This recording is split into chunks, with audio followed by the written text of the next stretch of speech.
ಆತ್ಮೀಯ H16 news ಅರ್ಥಾತ್ ಸೀತಾರಾಮ್ ನ್ಯೂಸದ ವೀಕ್ಷಕರೇ, ನಾನು ನಿಮ್ಮವ ಎಂ ಆಯುಧ ಮಲ್ಲಪ್ಪ ಜೊತೆಯವರು. ತಾವು ಈಗ ಸುದ್ದಿಗಳ ಲೋಕಕ್ಕೆ ಎಂಟ್ರಿ ಹೊಡಿತಾ ಇದ್ದೀರಿ.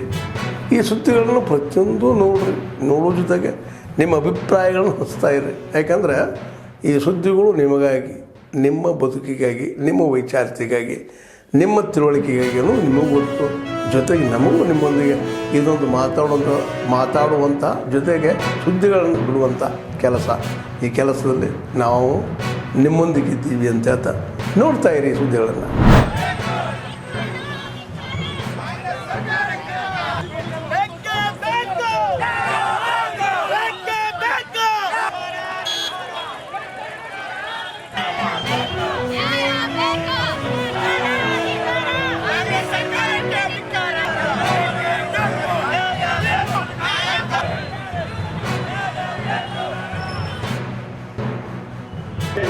ಸೇರಿಸಬೇಕು, ಬಜೆಟಲ್ಲಿ ಇಟ್ಕೋಬೇಕು. ನಮಗಾದಂಥ ಹೋರಾಟ ಮಾಡಿ ನಮ್ಮದೇ ಆದಂಥ ಅನುದಾನವನ್ನು ನಾವೇನು ಜಡ್ಡಲ್ಲ.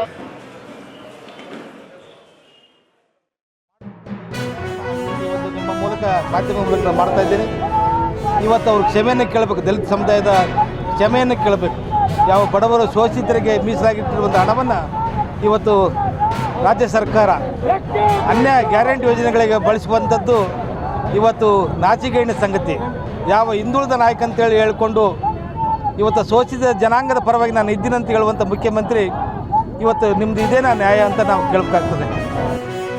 ಕೋಟಿ ಹಣವನ್ನು ಸನ್ಮಾನ್ಯ ಸಿದ್ದರಾಮಯ್ಯನವರ ಸರ್ಕಾರ ಗ್ಯಾರಂಟಿ ಹೆಸರಿನಲ್ಲಿ ಇವತ್ತು ದುರ್ಬಳಕೆ ಮಾಡಿಕೊಂಡಿದೆ.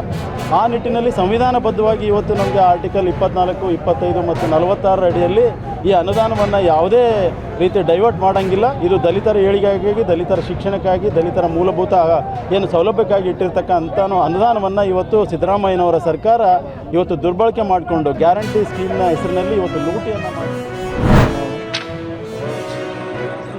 ಭಾರತವನ್ನು ಒಂದು ಸಾರ್ವಭೌಮ ಸಮಾಜವಾದಿ ಹಾಸನ ಸ್ಥಳೀಯ ಸಂಸ್ಥೆಗಳ ಕ್ಷೇತ್ರದಿಂದ ವಿಧಾನ ಪರಿಷತ್ ಚುನಾಯಿತರಾಗಿ ಸೇವೆಯನ್ನು ಸಲ್ಲಿಸಿದ್ದರು.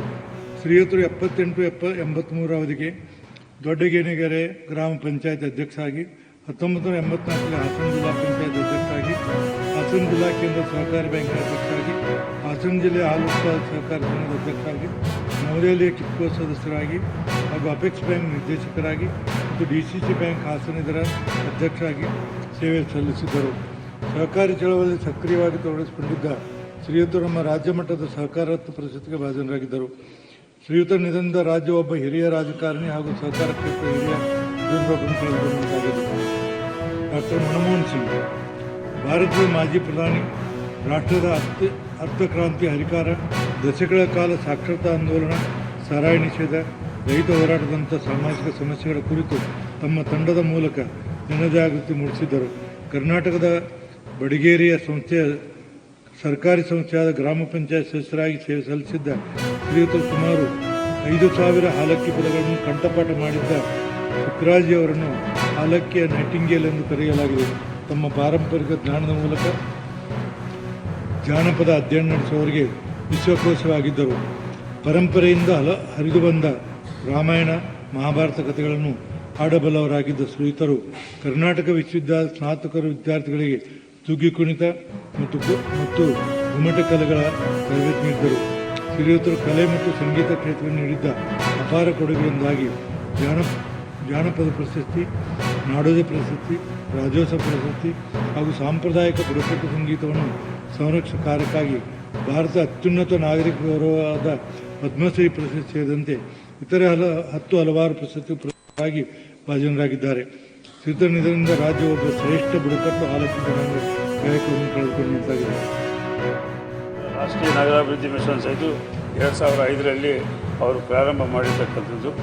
ಈ ರೀತಿಯಾಗಿ ಶ್ರೀ ಮನಮೋಹನ್ ಸಿಂಗ್ ಅವರು ದೇಶಕ್ಕೆ ಅನೇಕ ರೀತಿಯಾದಂಥ ಮಾರ್ಗದರ್ಶನ ಕೊಟ್ಟು ಅಧ್ಯಕ್ಷ ಸಚಿವರಾಗಿ ದೇಶಕ್ಕೆ ಕ್ಲಿಷ್ಟ ಸಮಯದಲ್ಲಿ ಅವರ ಪಾರು ಮಾಡಿರ್ತಕ್ಕಂಥ ಈ ಮಹಾನ್ ನಾಯಕ ಇವತ್ತು ನಮ್ಮನ್ನು ಬಿಟ್ಟು ಅಗಲಿಕ್ಕಿರ್ತಕ್ಕಂಥ ಈ ಸಂದರ್ಭದಲ್ಲಿ ಅವರಿಗೆ ಒಬ್ಬ ದೊಡ್ಡ ರಾಜಕಾರಣಿ ಹಾಗೂ ಅರ್ಥಶಾಸ್ತ್ರದಲ್ಲಿ ಅತ್ಯಂತ ಪಂಡಿತರಾಗಿರ್ತಕ್ಕಂಥ ಅಷ್ಟೇ ಅಧಿಕ ಸುಧಾರಣೆ ಮಾಡಿರ್ತಕ್ಕಂಥ ಮನಮೋಹನ್ ಸಿಂಗ್ ಅವರನ್ನು ನಾವು ಕಳೆದುಕೊಂಡಿರ್ತಕ್ಕಂಥ ವಿಷಯವನ್ನು ಈ ಸಂದರ್ಭದಲ್ಲಿ ನಾವು ಸ್ಮರಿಸಿ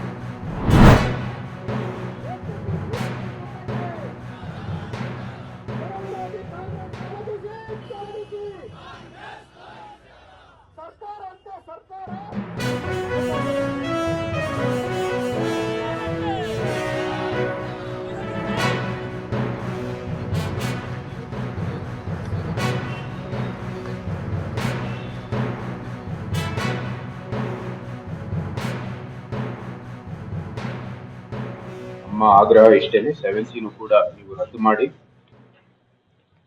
ದಲಿತರು ಆದಿವಾಸಿಗಳಿಗೆ ಮೀಸಲಿರುವ ಹಣವನ್ನು ಪೂರ್ತಿಯಾಗಿ ಅವರಿಗೆ ಸಲ್ಲುವಂತೆ ಮಾಡಿ ಇದು ನಮ್ಮ ಆಗ್ರಹ. ಈ ರೀತಿ ಅವರು ಏನು ಒಂದು ಒಳ್ಳೆ ಸರ್ಕಾರವನ್ನು ಮಾಡಬೇಕಾಗಿರೋದು ಎಲ್ಲರಿಗೂ ಆಸೆ ಆಕಾಂಕ್ಷೆ. ನಾವು ಜವಾಬ್ದಾರಿ ವಿರೋಧ ಪಕ್ಷ ಆಗಿ ನಮ್ಮ ಕೆಲಸವನ್ನು ನಾವು ಮುಂದುವರಿತಾ ಇದ್ದೀವಿ. ದಲಿತರ ಪರವಾಗಿ ಪಂಗಡಗಳ ಪರವಾಗಿ ಯಾವತ್ತೂ ಸಹ ನಿಂತಿರುವಂತದ್ದು ಭಾರತೀಯ ಜನತಾ ಪಾರ್ಟಿ. ಈಗಾಗಲೇ ನಮ್ಮ ಅನೇಕ ಕೇಂದ್ರ ಸರ್ಕಾರದ ಒಂದು ಯೋಜನೆಗಳಿದಾವೆ, ಅನೇಕ ಒಂದು ಯೋಜನೆಗಳು ಎರಡು ಸಮುದಾಯಕ್ಕೂ ಕೂಡ ಬಹಳ ಒಳ್ಳೆ ಕೆಲಸವನ್ನು ಮಾಡ್ತಾ ಮುಂದುವರಿತಾ ಬಂದಿದ್ದೇವೆ. ಇದೇ ರೀತಿಯೂ ಕೂಡ ರಾಜ್ಯ ಸರ್ಕಾರ ಕೆಲಸ ಮಾಡಬೇಕು ಎಲ್ಲರ ಆಸೆ ಆಕಾಂಕ್ಷೆ. ಆದ್ರೆ ಇವರು ತಮ್ಮ ಹಣಕಾಸಿನ ಯೋಜನೆಯನ್ನು ಯಾವ ಚೌಕಟ್ಟಿನಲ್ಲಿ ಅದನ್ನ ರೂಪಿಸಬೇಕು ಅಂತ ಒಂದು ಯೋಗ್ಯತೆ ಇಲ್ಲದೆ ಇರೋ ಕಾರಣಕ್ಕಾಗಿ ಇಂಥ ಒಂದು ಹಣದ ಬಳಕೆ ಮಾಡುವ ಮೂಲಕ ಈ ಗ್ಯಾರಂಟಿಯನ್ನು ಅವರು ಇದು ನಾವು ಖಂಡಿಸ್ತೀವಿ. ಮತ್ತು ಭವಿಷ್ಯದಲ್ಲಿ ಸರಿಯಾಗಿ ಮೀಸಲಿಟ್ಟಿರುವ ಹಣ ಏನಿದೆ ಕಾಯ್ದೆ ಪ್ರಕಾರ ಕಾನೂನು ಪ್ರಕಾರ ಉಪಯೋಗಿಸಬೇಕಾಗಿ ನಾವು ಮನವಿ ಮಾಡ್ತೀವಿ, ಆಗ್ರಹಿಸ್ತೀವಿ.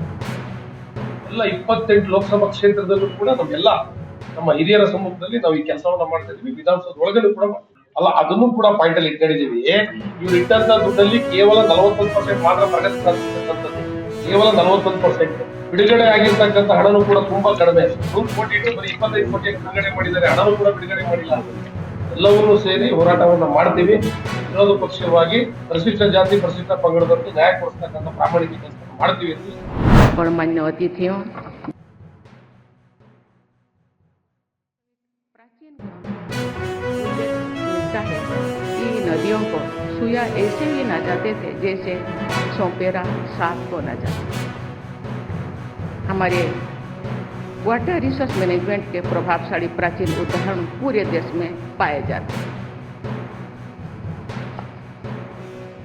गुप्त काल में, जिसे प्राय भारतीय इतिहास का स्वर्ण युग कहा जाता है, तथा उसके बाद भी तो उज्जैन के नाम से विख्यात उज्जैन में रहने वाले वैज्ञानिकों के विश्वव्यापी ख्याति से प्रभावित होकर मध्य एशिया के शासकों ने उन्हें सादर आमंत्रित किया और अपने साम्राज्यों को उनके ज्ञान विज्ञान से समृद्ध किया।